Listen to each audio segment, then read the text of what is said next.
Let's talk about USC Arizona State, give you my preview and predictions. I didn't want to make this video until I knew the status of Jaden Rashada, who was the starting quarterback at ASU at the beginning of the year, but he's injured and he's not going to, and I just saw this morning, he's not going to play for 4 to 6 weeks, which means he's not going to play against USC. With their other quarterbacks, their guy's last name starts with a B, I forgot it, but he got injured against Fresno State, and he's probably not going to play next week. The other quarterback, Drew Pine, who was at Notre Dame last year when they played USC, he has an injury. I don't know if he's going to play, but if he does, he's not going to be 100%. So either third getting a third-string quarterback who's not playing at 100%, or they're down to their fourth-string quarterback. Just their whole team is really a mess. It is, and they're got lots of injuries on their offensive line.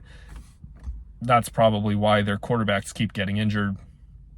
And now they're playing USC. And for them yesterday, for them to play Fresno State and get shut out at home, not put up any points, yeah, they're not looking great. Nothing against Fresno State. They're a great group of 5 team, yes. But normally when they beat Power 5 teams, they're usually beating them in very close games that are determined in the final minutes. But for them to win 29-0, yeah, then it just kind of tells me the situation is really worse than I thought it was. And normally my tendency is, when I make predictions, is I might oversell or overstate what USC's opponents can do.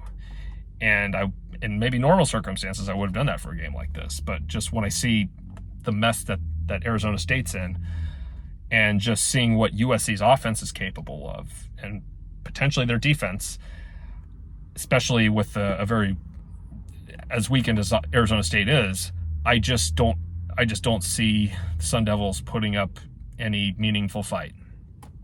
And again, it's USC's first road game, and I would think, okay, if it's your first road game, now if you're playing in a hostile environment, or at least you're playing in an environment where most people are cheering against you and want to see you lose, that would add a little bit of extra pressure.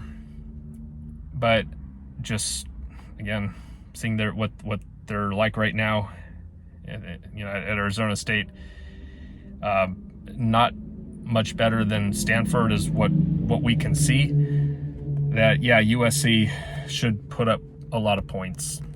And again, just for the fact that they're playing on the road, maybe that might maybe slow them down a little bit, or at least their efficiency.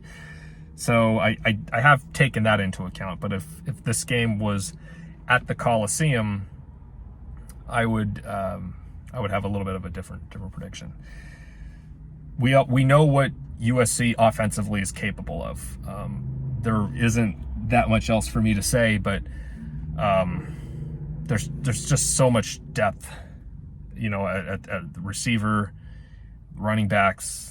As long as Caleb Williams is healthy, this offense can do anything. Well, including the offensive line, they got to stay healthy too, and then they can.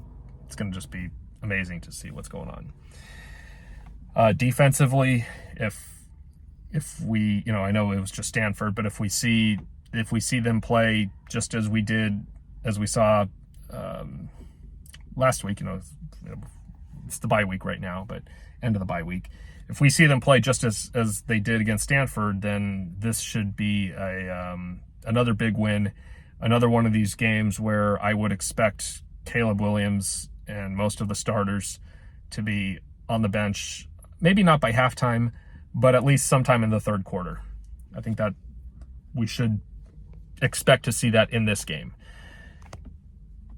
The season's going to get much more challenging, and I don't think, USC or Caleb Williams will be able to go to the bench as quick as he has in these first 3 games, but